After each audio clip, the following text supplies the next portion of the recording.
two things I was thinking about this week a bit. One of them was in relation to something you mentioned, or that was mentioned in the last week when we were talking about asubha, because actually for me that's one of the contemplations that I've always found most difficult in terms of understanding how it should be done rightly. And one of the reasons for that was because it always kind of came across as though it is supposed to be about like generating a kind of active, almost like hatred or revulsion towards the body, and I couldn't really I didn't understand the point of that, or and I was not sure if it was really supposed to do that. But then you hear, like, for example, you were mentioning, like, last week, the story of the monks who killed themselves because they practiced asubha. And yet, I'm not sure if that's really the point, to be, like, generating almost this, like I said, the kind of active revulsion or disgust. What do you mean by active? Okay, active, I suppose, is more like... I mean, revulsion and disgust is the point, but it's on how you do it and on what level you do it, then when... I suppose, I mean, like, almost an emotional reaction, whether it should be that, or is it... because... I mean, it reminded me as well of, like, something... I know what you mean. Know what I mean? Yeah. Well, that's, I think, initially it will be emotional. It will have to be, because the pathway hasn't been trained sufficiently enough. But yes, the more correctly it is done, less emotional it is. It becomes more precise. In other words, it starts to undermine only the lustful parts, only the parts that you're attracted, that your grip with attract. That's undermined by lust, by asubha. That lust is undermined by it, not everything else. So you're not emotionally overwhelmed or disgusted with everything and nothing and so on. So think about it, a very specific food that you really want to eat, and you see no reason to not eat that. I mean, there are plenty of other food, but you have no desire towards it. You could eat it. It would have the same end result, feeding your body, but particular type of food. And you can say no to it, of course, each time, and not eat it, but you still remain attracted to it. So then, if you were to do asubha or correctly, you would be finding ways through contemplation how to undermine that specific desire towards that specific food. And you wouldn't have to hate all the food. And you wouldn't have to be emotionally disgusted with eating altogether. Just this particular consumption of this particular food, you find disgust. You have to find disgust in it. So it's not just convincing yourself to not eat it. You actually have to undermine desire. And disgust in regard to the thing you desire is what undermines the desire. So there is the active disgust, but it's not everywhere and nowhere, which it might be initially. Yeah. Which is why those monks did kill themselves, because they got overwhelmed, because they did not apply it where it's supposed to, precisely enough.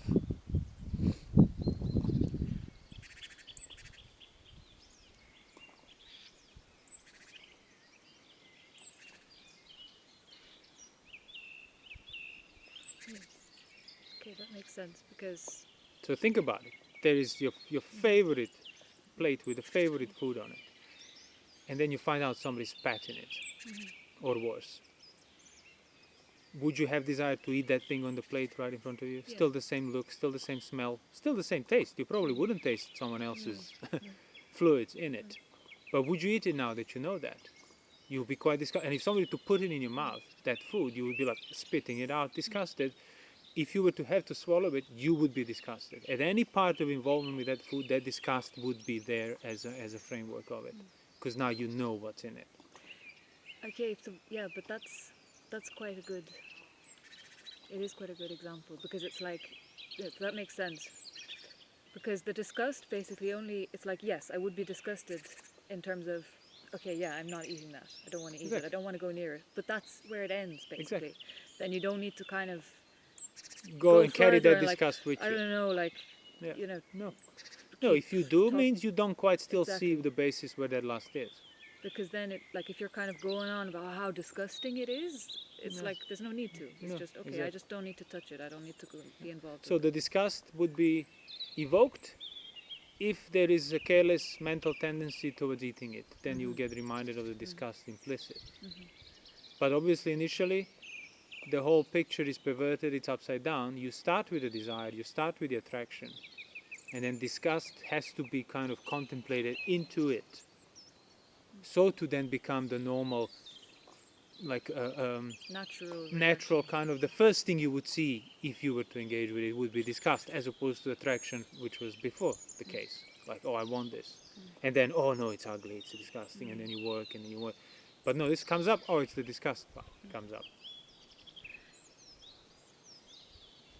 And so then that's like, because in terms of then how I relate to the body, for example, in general, like if I need to go to the toilet, I need to go to the toilet. If I need to wash it, it needs to be washed. I need to kind of engage with it to a certain extent. But then...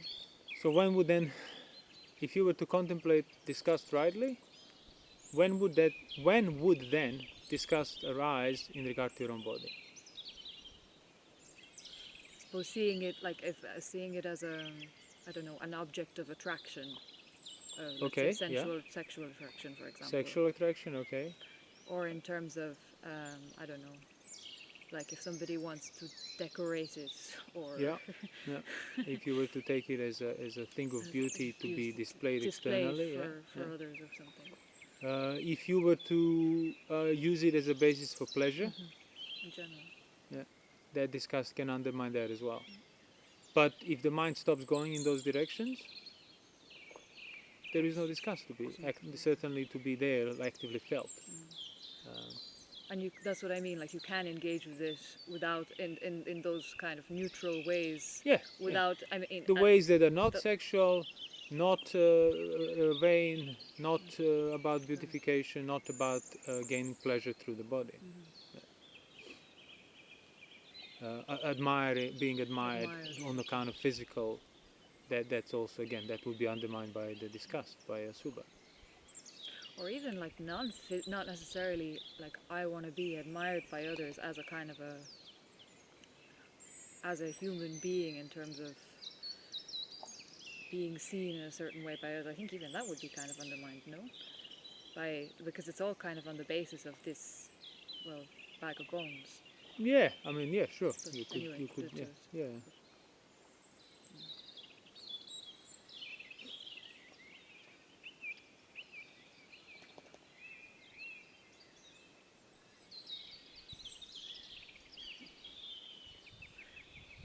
And I guess the other thing that, at least in the past, was not really clear for me was how to, because it's often spoke about in terms of like how to practically go about doing it. Let's say, like, how do you contemplate asubha? And especially when it comes to, like, then I don't know, there's this list of like internal organs and stuff. And I don't know, to me, I think of an internal organ and my mind just is like, well, that's just something I'm imagining. I think for most people that's what it is, because that's why, like, when you look at these asubha contemplations done as methods and techniques, they just become this kind of empty recital of these visualized sort of abstract ideas that then people kind of implicitly hope will somehow cause passion to disappear from it. And even like just looking at the asubha pictures and contemplating, like, in the suttas, contemplate the bodies on the charnel ground and stuff, you realize even that you might get that initial shock, but then you get used to it, you overcome it, and you stop seeing it, and then the lust is back. And then now you're just numb to these shocking contemplations and sights and sounds and smells and so on. Because if you're just applying it kind of as a blanket practice that you then but you don't see the relationship between that and the actual lust and attraction when it is present, it's not going to work, because you're not making the necessary connection between the two. So practically you want to contemplate asubha, as I said, first. Well, in order to make the connection, so that asubha can be applied rightly on the things that can be undermined by it, you need to stop just habitually trying to get rid of those things when they arise. So if you do have a desire for a food on the plate, yes, you can't just start eating it, so you have to restrain. That also means you need to stop looking at it, smelling it, holding it, bringing it close to your face and so on, whatever you would do, but I'm not eating it. Yeah, but you're doing everything else around it. So you need to withdraw your senses from it, and then the mental pressure on account of that desire, that's what you have to endure now rightly, without going back to these objects. So if that endurance is done sufficiently, then you get to recognize, okay, so it's this desire, even I'm away from the plate of food, that's still on my mind. Mentally, it's still there. That's what I need to understand. So I do want it. So how do I make myself not want it? But that can be only done correctly if you are first withdrawn from it with your senses. Because if you're not, doesn't matter what you're contemplating, your senses still keep you connected to it in that wrong way through the desire. So if somebody is withdrawn and it's not going back to it by sight, sound, smell, taste, touches, to the most desirous thing, then recognizes that he wants it. Okay, how do I undermine the want? Well, by taking the same images of this desirous thing and basically contemplating into them a non-desiring aspect, which is there, of the same thing, not something else. Within that same thing you want it, you have to find the aspects of the same thing that are not wanted. So at the same time, you do have this desire that you are then actively undermining through the contemplation of that same thing, aspects of the same thing that are factually not desirable. So if there is an attraction to a body, through the pleasure that you can get through the body, you can't just, I'll get rid of this, I'll replace it with a disgust and just look at this and get this shock effect and then I'll stop thinking about it. That won't work. It will work initially, novelty will run off and you're back to where you started. Plus now you think asubha doesn't work.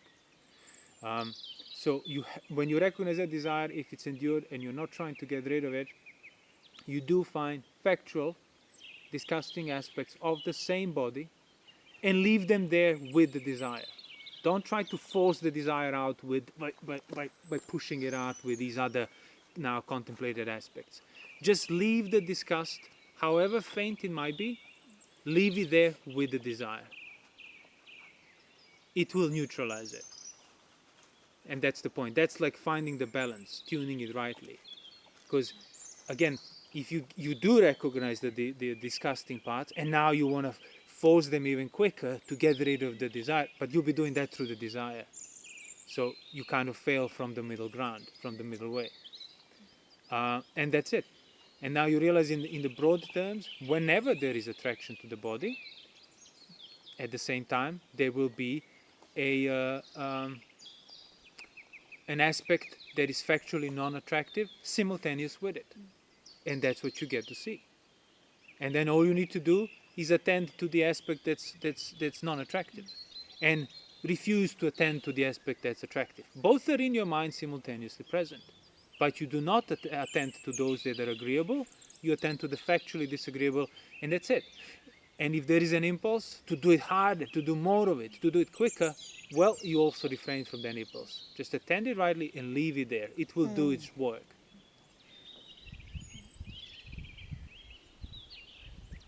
Because that's the thing, like I would say, I mean, it's kind of a common thread with nearly all of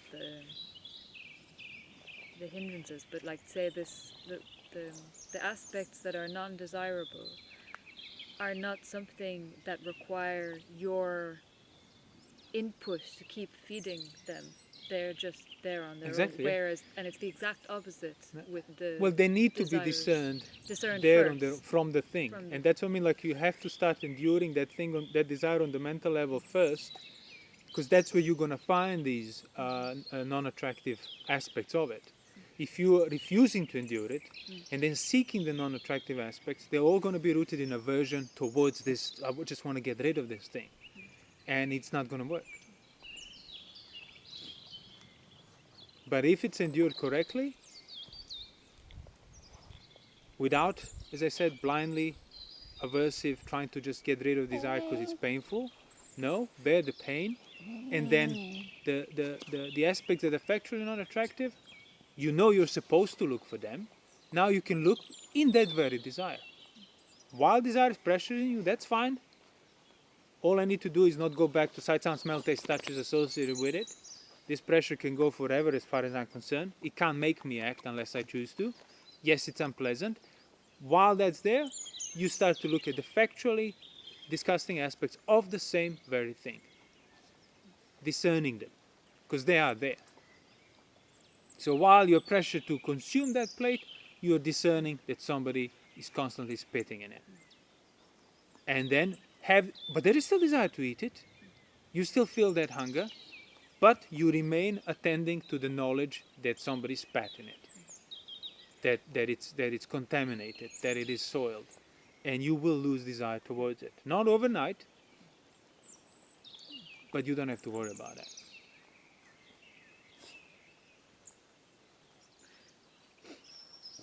That's what I meant. Like, it's not like it's something you have to notice, basically. These non-desirous aspects, not something that you have to necessarily, I think, be like. But if you're kind of trying to create it and fabricate it, that's going to be. That, I think, is that kind of what you meant by doing it if you through try the to desire. fabricate it, coming out of the aversion towards the pressure of desire, it's not going to work. And there is those aspects, everybody knows them. Yeah. Usually you find them after you try to satisfy your desires. Then you're disgusted because you overate. So people experience disgust in regard to the same things they're attracted to. They just don't know how to experience it at the same time. So we're back onto that practice of simultaneity again. You get the desire, you're not trying to get rid of it, you just try to bring out a broader context of disgust while desire is pressuring you. And leave it there, leave that balance there, lasting. Because many people would have experienced something they really want and then get it and then, oh, well, that was it. Or even worse, they go through great lengths to obtain what they want, to consume what they want, to sight, sound, smell, taste, touches, and then they burn out through all that effort, and then they have it, and then they're disgusted with it, disgusted with themselves. They just feel like, oh, this is depressing. But they feel it after. So next time the desire comes, they're going to seek it again, because they won't be making the effort to bring up the factual, disgusting aspects of that thing that they have experienced after desire would have subsided, and bring it together at the same time while the pressure is there. No, because pressure, being uncomfortable, will kind of make them lose perspective out of aversion to try to get rid of that discomfort and pain.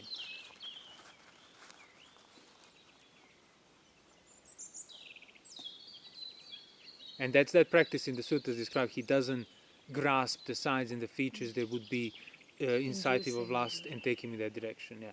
So you do have the desire, you do have the pressure, you're having images in your mind, and that's where you're making that choice.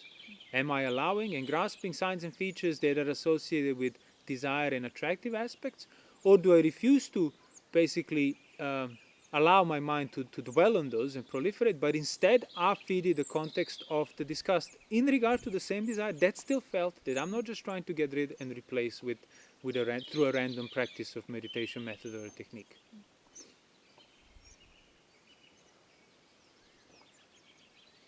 And that's why the organs and so on, because if they're seen on that level, like as a simultaneous thing, phenomena present there with the desire towards the thing that's comprised of those organs, then it will be very efficient. It won't be just kidney, liver, lungs, as people just recite magically, like a magical mantra. No, it will be, a bag of skin. So it doesn't matter how specific your desire might have been, how strong, this completely kind of just deflates it, if sustained long enough. And also, those organs listed, they're pretty much universal to anything, any body, yours or others, any desire involved in between the two. So it doesn't matter the occasion, doesn't matter the specific scenario, liver, kidney, brain, bile, urine, pus, skin, hair, it's there, has to be there as a necessary basis. So, but I desire it, yes, there is a desire towards the specific form that those things have taken. Now bring up the aspects of those things that are there. Bring up the aspects of just imagine holding a kidney or a bloody lung in your hand. It's like, oh, okay, put it simultaneously there, don't try to replace one with the other, and leave that setup there.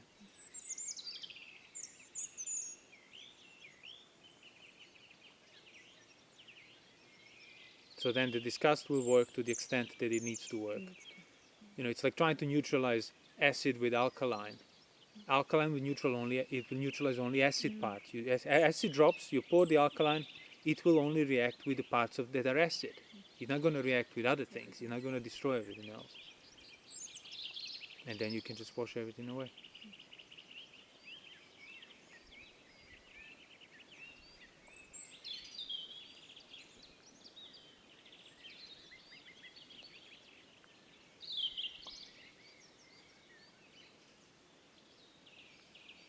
Yeah, that reminds me a bit of, there's this, one of the verses I really like in the Therigatha from the nuns, where, so it's like the nun is walking in the forest or something, and some guy comes and is like, I don't know, harassing her and so on. And he's saying, oh, come with me, come and marry me, and you'll be dressed in fine clothes and everything, and leave this houseless life. And she asks him, what do you find so attractive in this body, in this bag of bones? And he says, oh, your eyes are like a doe, and it's so beautiful and so on. So, oh, really? Okay, so if my eyes you want, and then she takes the verse takes out the eye, and so here you go. And he was shocked and disgusted. And he was shocked and disgusted. And like, so it's the same, like same you were thing. saying, it's the same thing, but like in and of itself, nobody wants it. Yeah.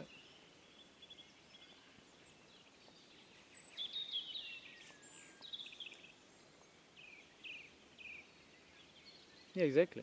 Like, it's the form and the shape where the attraction rests. In and of itself, that which makes that shape and form, it's like, oh, but that's not seen at the same time.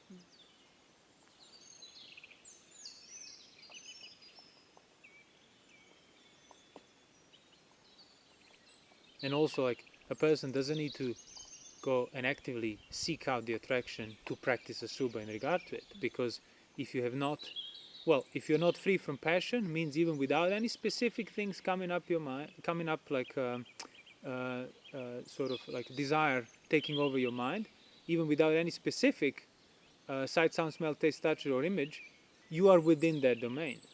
So in other words, you do carry that basis for attraction with you. You don't go around and when you see the body, when the body pops up, do you first see the disgusting aspect naturally, or do you first see the attractive aspect naturally? Well, if it's not the former, means you do carry your lust with you.